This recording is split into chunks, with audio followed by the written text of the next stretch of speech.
মুর্শিদাবাদের ডোমকল ব্লকের ৮ নম্বর রায়পুর গ্রাম পঞ্চায়েতে তৃণমূল কংগ্রেস পরিচালিত পঞ্চায়েত বোর্ডে গোষ্ঠী কোন্দল প্রকাশ্যে আসায় রাজনৈতিক মহলে চাঞ্চল্য ছড়িয়েছে। সেরা পঞ্চায়েত হিসেবে স্বীকৃতি পাওয়া এই বোর্ড ভাঙনের মুখে। এমন অভিযোগ ঘিরেই উত্তপ্ত পরিস্থিতি তৈরি হয় এলাকায়। অঞ্চল সহ সভাপতি তথা প্রধান প্রতিনিধি রেন্টু মণ্ডলের দাবি, ৩০ সদস্যের পঞ্চায়েত বোর্ডে বর্তমানে 18 জন সদস্য প্রধানের পক্ষে থাকলেও বাকি 12 জন সদস্য নতুন করে বোর্ড গঠনের প্রচার চালিয়ে অস্থিরতা তৈরি করছেন। এর জেরে এলাকার উন্নয়নমূলক কাজ ব্যাহত হওয়ার আশঙ্কা তৈরি হয়েছে বলেও দাবি তার। এই ইস্যুতে সম্প্রতি এক সাংবাদিক বৈঠকে রেন্টু মণ্ডল, প্রাক্তন ব্লক সভাপতি হাজিকুল ইসলাম, মুর্শিদাবাদ লোকসভা কেন্দ্রের সাংসদ আবু তাহের খান এবং ডোমকল মহকুমা পুলিশ আধিকারিকের নাম উল্লেখ করে অভিযোগ তুলেছিলেন। তবে শুক্রবার ফের সাংবাদিকদের মুখোমুখি হয়ে তিনি জানান, সেই মন্তব্য ছিল সম্পূর্ণ আবেগপ্রসূত এবং ভিত্তিহীন। রেন্টু মণ্ডল বলেন, ডোমকলের এসডিপিও শুভম বাজাজ দায়িত্ব নেওয়ার পর এলাকায় সাম্প্রদায়িক সম্প্রীতি বজায় রয়েছে এবং কোনো বড় ধরনের অপ্রীতিকর ঘটনা ঘটেনি। তার কাজের প্রশংসা করে রেন্টু মণ্ডল জানান, এসডিপিও সাহেবের নামে যেদিন কথা বলেছিলাম তার সম্পূর্ণ আবেগের বশে বলা হয়েছিল। তার জন্য আমি ক্ষমা প্রার্থী। আমাদের রাজনৈতিক বিষয় বা পঞ্চায়েত বোর্ড গঠনের ক্ষেত্রে প্রশাসনের কোনো ভূমিকা নেই। তিনি আরও জানান, পঞ্চায়েতের অভ্যন্তরীণ এই গোষ্ঠী কোন্দল এবং বিভিন্ন অভিযোগের সমাধান আগামী দিনে দলীয় নেতৃত্বই করবে। রানীনগর বিধানসভার বিধায়ক তথা ডোমকল বিধানসভার কোঅর্ডিনেটর শৌবিক হোসেন বিষয়টি মিটিয়ে দেবেন বলেও আশা প্রকাশ করেন তিনি। ঘটনাকে ঘিরে ডোমকল রাজনৈতিক মহলে শুরু হয়েছে জোর চর্চা। এখন দেখার দলীয় নেতৃত্বের হস্তক্ষেপে এই অন্দরের দ্বন্দ্ব কত দ্রুত মিটে যায়। আপনারা জানেন, কিছুদিন আগে আমি একটা সাংবাদিক বৈঠক করেছিলাম।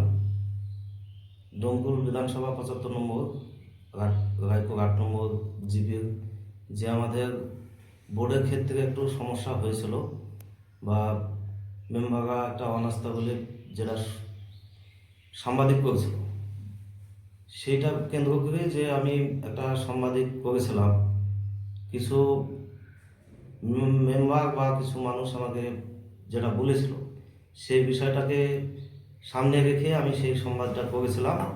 আমি তার আগে বেঙ্গলারে চেক আপে ছিলাম, বাড়িতেও ছিলাম না, এসে যেহেতু আমি সংবাদটা করেছিলাম, তো সেই সাংবাদিকটা করতে গিয়ে আমি কিছু ভুলবশতে আমি আধিকারিকের একজনের নাম নিয়েছিলাম, যিনি আমাদের ডোমকলের এসডিও সাহেব। তিনি, আমি পরক্ষণে খোঁজ খবর নিয়েছি যে সেটা ভুল বার্তা ছিল বা আমি তার কাছে ক্ষমা প্রার্থী। বা এই ডোমকল বিধানসভায় তিনি আসার পরে অনেক ক্রাইম কমেছে বা তিনি ভালোভাবে কাজ করে। আমি তার কাছে দুঃখিত বা প্রশাসনের কাছে আমি দুঃখিত এই বিষয়টা নিয়ে।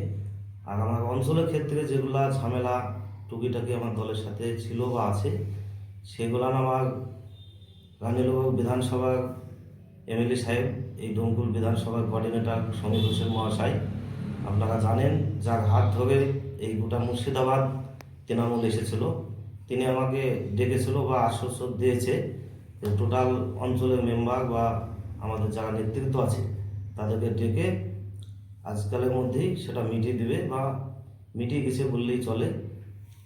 বিধায়ক সমীর হোসেন সেটা আমাকে আশ্বস্ত দিয়েছে বা সেটা আমাদের অবিলম্বে মিটিয়ে দেবে।